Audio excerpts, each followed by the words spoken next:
Question నేను సిరీస్లో class నోట్స్లో ఉంది sir. 1/2² - 1, 1/5² - 1 and so on up to 1/24² - 1. మీరు ఎలా సాల్వ్ చేశారో తెలియదు. అనిల్ నాయర్ స్టూడెంట్స్ అవుతే ఈ క్వశ్చన్ ఇస్తే ఇది గిఫ్ట్ క్వశ్చన్, ఏమీ చేయాల్సిన అవసరం లేదు. ఆన్సర్ 12/25.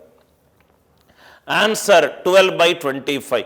సార్ ఎలా చెప్పారు సార్ అని అంటే డైరెక్ట్గా మీరు చూస్తే గనక 2² - 1², 4² - 1², 24² - 1² అవుతే 24² - 1². మీకు నేను ఒరిజినల్ క్లాసులో ఇదే క్వశ్చన్కి ఒక ఎగ్జాంపుల్ వేసి చెప్తాను సార్. ఆ ఎగ్జాంపుల్ ఎవరికైతే అర్థమై ఉంటుందో వాళ్ళు ఇది 5 సెకండ్లో సాల్వ్ చేసి ఉంటారు. ఇదే ఎగ్జాంపుల్ తీసుకున్నాను. 1/3 + 3/5 and so on up to 1/29 × 31. 1/29 × 31. ఈ మెథడ్ యూట్యూబ్లో కూడా ఉంది. అనిల్ నాయర్ సిరీస్ వీడియోని చూస్తే దాంట్లో క్లియర్గా ఎక్స్ప్లెయిన్ చేశాను. ఇట్లాంటివి ఇచ్చినప్పుడు ఫస్ట్ మనం అబ్జర్వ్ చేయాల్సింది డినామినేటర్లో ఎన్ని టర్మ్స్ ఉన్నాయి? 2 టర్మ్స్ ఉన్నాయి. 2 టర్మ్స్ ఉన్నప్పుడు ఆన్సర్ ఏమవుతుందంటే n-1 టర్మ్స్ అవుతుంది. n-1 టర్మ్స్ అంటే 1/1, 1/31.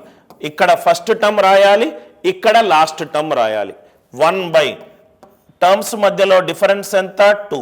2 టర్మ్స్ కాస్త 1 టర్మ్ అయింది. 2 టర్మ్స్ కాస్త 1 టర్మ్ అయింది. మళ్ళీ ఎక్స్ప్లెయిన్ చేస్తున్నాను సార్. ఇక్కడ 2 టర్మ్స్ ఉంది. ప్రతి క్వశ్చన్లో ప్రతి టర్మ్లో హారములో 2 టర్మ్స్ ఉన్నాయి. హారములో 2 టర్మ్స్ ఉంటే ఆన్సర్లో 1 టర్మ్ ఉండాలి. అంటే ఇక్కడ ఫస్ట్ టర్మ్ రాశాను, ఇక్కడ లాస్ట్ టర్మ్ రాశాను. 1 - 1/31. 1/, డిఫరెన్స్ ఎంత ఈ టర్మ్స్కి? 2. 2 టర్మ్స్ కాస్త ఎంత అయింది? 1 టర్మ్ అయింది. 1/2 × 1. ఇది కూడా చేయాల్సిన అవసరం లేదు. ఎప్పుడైతే నేను ఇక్కడ లాస్ట్ టర్మ్ రాస్తున్నానో హారములో 31 అనేది ప్రధాన సంఖ్య. ప్రధాన సంఖ్యను మనం ఫర్దర్గా డివైడ్ చెయ్యలేము. ప్రధాన సంఖ్య ఇంటూ 1గా మాత్రమే చేయగలుగుతాం. 12ని 4 and 3గా డివైడ్ చేయొచ్చు.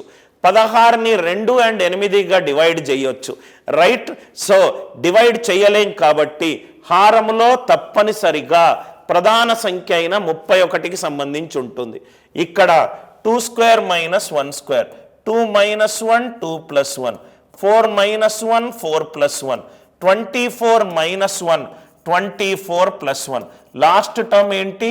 25. 25లో ఏ ప్రధాన సంఖ్య ఉంది? 5.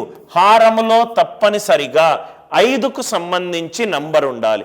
హారములో తప్పనిసరిగా 5కు సంబంధించి నంబర్ ఉండాలి. Stupid answer options. ఆన్సర్ ఏంటి సార్? ఆప్షన్ 4. లాజిక్ అర్థమైంది కదా సార్? ఇక్కడ 2 టర్మ్స్ 2 టర్మ్స్ 2 టర్మ్స్.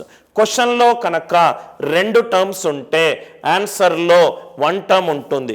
క్వశ్చన్లో హారంలో 3 టర్మ్స్ ఉంటే ఆన్సర్లో 2 టర్మ్స్ ఉంటాయి. ఫస్ట్ టర్మ్ రాయాలి, లాస్ట్ టర్మ్ రాయాలి. 1/, 2 టర్మ్స్ని నేను 1 టర్మ్స్గా కండక్ట్ చేస్తున్నాను. వాటి మధ్య డిఫరెన్స్ ఎంత? 2. ఇదే క్వశ్చన్ ఇంకోటి కూడా అడిగారు సార్.